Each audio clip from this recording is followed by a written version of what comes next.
बहादुरी का दूसरा नाम है गोरखा बटालियन।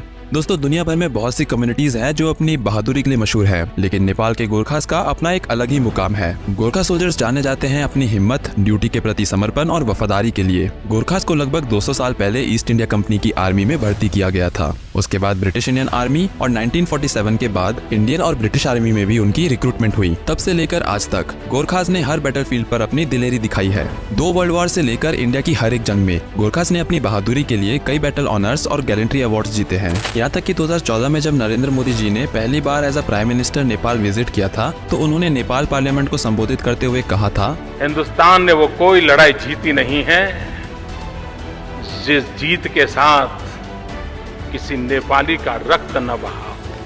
पर आज ऐसा क्या हो गया कि इंडियन आर्मी ने ऑलमोस्ट पिछले 4 साल से एक भी नेपाली गोरखा सोल्जर को रिक्रूट नहीं किया है? आखिर क्यों Indian army Nepali Gorkha soldier को रिक्रूट नहीं कर रही है और अपनी इस एलीट रेजिमेंट की असली पहचान को खोने की कगार पर है? अगर ये स्थिति ऐसी ही रही तो सोचिए आने वाले 10 सालों में इंडियन आर्मी में एक भी नेपाली सोल्जर नहीं बचेगा। मैं हूँ अंकित कौशिक और आज की इस वीडियो में हम इंडियन आर्मी में गोरखा सोल्जर्स के रिक्रूटमेंट के इशू को डिटेल में समझेंगे, तो वीडियो को पूरा जरूर देखें। गोरखास इंडियन आर्मी की बैकबोन है, जिसमें लगभग 32,000 गोरखास आज 7 गोरखा रेजिमेंट्स का हिस्सा है। लेकिन सवाल ये उठता है कि आखिर हम इन गोरखास को नेपाल से इंडियन आर्मी में क्यों रिक्रूट करते हैं और इनका सिग्निफिकेंस क्या है? दरअसल इन नेपाली सोल्जर्स को 1947 में नेपाल, इंडिया और ब्रिटेन के बीच साइंड ट्राइपार्टाइट ट्रीटी के तहत रिक्रूट किया जाता है और इसी वजह से आज करीब 32 से 35,000 नेपाली सोल्जर्स इंडियन आर्मी में सर्व कर रहे हैं। जहाँ तक इन गोरखा सोल्जर्स के सिग्निफिकेंस की बात है तो इसके बारे में पास्ट में हिटलर समेत कई मिलिट्री लीडर्स ने इतना कुछ कहा है कि इन्हें कोई इंट्रोडक्शन की जरूरत नहीं। असल में गोरखा वॉर के दौरान गोरखास की फाइटिंग क्वालिटी से इम्प्रेस होकर ब्रिटिशर्स ने 24 अप्रैल 1815 को गोरखा रेजिमेंट की पहली बटालियन को रेज किया।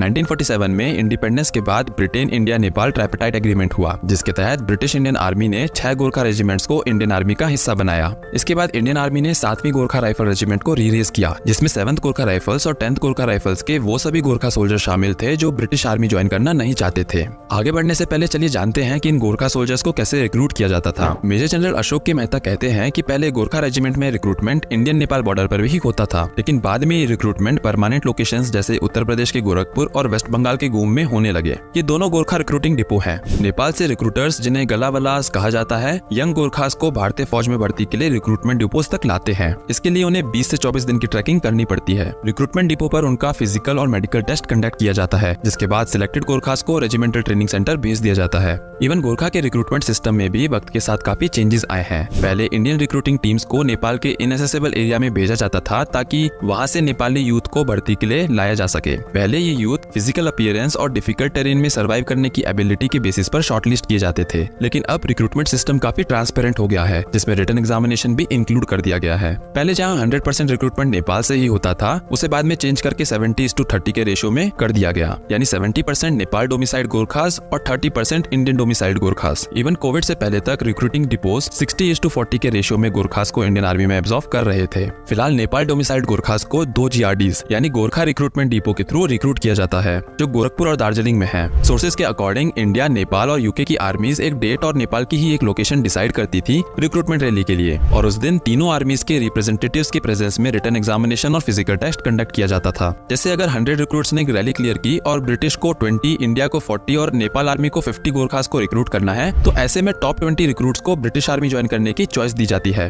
क्योंकि उनके पे और अलाउंसेस सबसे ज्यादा होते हैं। उसके बाद नेक्स्ट लॉट में इंडियन आर्मी फिल करती है, जो नेपाल आर्मी के कंपैरिजन में 2.5 टाइम्स पे और अलाउंसेस ऑफर करती है। वहीं अगर बात करें इंडियन डोमिसाइल्ड गोरखा की, तो इन्हें उत्तराखंड, हिमाचल प्रदेश, दार्जिलिंग, असम और मेघालय के AROs यानी आर्मी रिक्रूटिंग ऑफिस से रिक्रूट किया जाता है। कोविड से पहले तक इसी तरह से गोरखास को इंडियन आर्मी में रिक्रूट किया जाता था, लेकिन पेंडेमिक आने के बाद ये रिक्रूटमेंट रुक गया, जिसके बाद सीधा 2022 में इंडिया ने अग्निवीर रिक्रूटमेंट स्कीम को इंट्रोड्यूस किया, जिसके तहत 17 से 21.5 साल के सोल्जर्स को 4 साल के लिए रिक्रूट किया जाना था। इस स्कीम के तहत 4 साल कंप्लीट होने के बाद सिर्फ टॉप 25% परफॉर्मिंग सोल्जर्स को परमानेंट कमीशन के लिए रिटेन किया जाएगा, जबकि बचे हुए 75% सोल्जर्स को एक लमसम मॉनेटरी कंपनसेशन के बाद रिलीज कर दिया जाएगा। अग्निवीर स्कीम के इम्प्लीमेंटेशन के बाद से नेपाल ने अपने सिटीजन्स की इंडियन आर्मी में रिक्रूटमेंट को लेकर रोक लगा दी है, क्योंकि नेपाल इस short term nature of service से एग्री नहीं करता और उसका मानना है कि ये 1947 ट्राइपार्टाइट एग्रीमेंट का भी उल्लंघन है, और इसी वजह से इंडियन आर्मी में नेपाली गोरखा सोल्जर्स का रिक्रूटमेंट बिल्कुल बंद हो गया है, जिसका नतीजा ये है कि 7 7 गोरखा रेजिमेंट्स में अब 15,000 सोल्जर्स की कमी हो गई है। इसके अलावा ये पूरा इशू इंडिया नेपाल के रिश्तों पर भी असर डालता रहता है और इंडिया की स्ट्रेटेजिक सॉफ्ट पावर रीच को कमजोर कर सकता है, जो कि हिमालयन रीजन में रिटायर्ड और सर्विंग गोरखा सोल्जर्स के रूप में दिखाई देती है। इस पूरी अनईजी सिचुएशन पर इंडिया का सबसे कठोर विद्रोही चाइना का असर मंडरा रहा है, क्योंकि वो नेपाल में अपने स्ट्रेटेजिक और इकोनॉमिक फुटप्रिंट धीरे धीरे बढ़ा रहा है। नेपाली गोरखास के रिक्रूटमेंट फ्रीज का एक और खतरनाक असर ये हो सकता है कि वो चाइना के पीपल्स लिबरेशन आर्मी यानी पीएलए में रिक्रूट हो जाए। इसके अलावा हमें ये भी खबर मिल चुकी है कि करीबन 15,000 नेपाली यूथ रशियन आर्मी में यूक्रेन के बैटलफील्ड पर लड़ रहे हैं और इन्हीं सब चीजों ने इंडियन सिक्योरिटी एस्टैब्लिशमेंट में चिंता की लहर डाल दी है। हालांकि इसके चलते हमें कोई तुरंत साइड इफेक्ट्स देखने को नहीं मिलेंगे, लेकिन ये सोचना भी काफी डरावना है कि गोरखास हिमालयन फ्रंटियर पर इंडिया के अगेंस्ट चाइना के लिए लड़ रहे होंगे। गोरखा रेजिमेंट ने इंडियन आर्मी को कई महान चीफ दिए हैं, जिसमें legendary field marshal Sam Manekshaw और रिसेंट चीफ्स जैसे जनरल दलबीर सिंह सुहाग, जनरल विपिन रावत और अब के chief of defence staff Anil Chauhan शामिल हैं। गोरखास के डिकेड लॉन्ग अरेंजमेंट ने दोनों देशों के लिए फायदा किया है। नेपाल की वीक इकोनॉमी के कारण वहाँ के यूथ के लिए करियर अपॉर्चुनिटीज बहुत लिमिटेड रही हैं, जिसके चलते इंडियन आर्मी में सेवा देना उनके लिए काफी लुक्रेटिव रहा है। पिछले 4 सालों में एक भी नेपाली गोरखा इंडियन आर्मी में रिक्रूट नहीं हुआ, जिसके कारण गोरखा रेजिमेंट्स में सोल्जर्स की संख्या गिर रही है, जो उनकी ऑपरेशनल इफेक्टिवनेस को इम्पैक्ट कर सकती है। अगर स्थिति ऐसी ही बनी रही तो अगले 10 सालों में इंडियन आर्मी में एक भी नेपाली नहीं बचेगा, जो इन हाई क्वालिटी सोल्जर्स को हमारी आर्मी से वंचित कर देगा।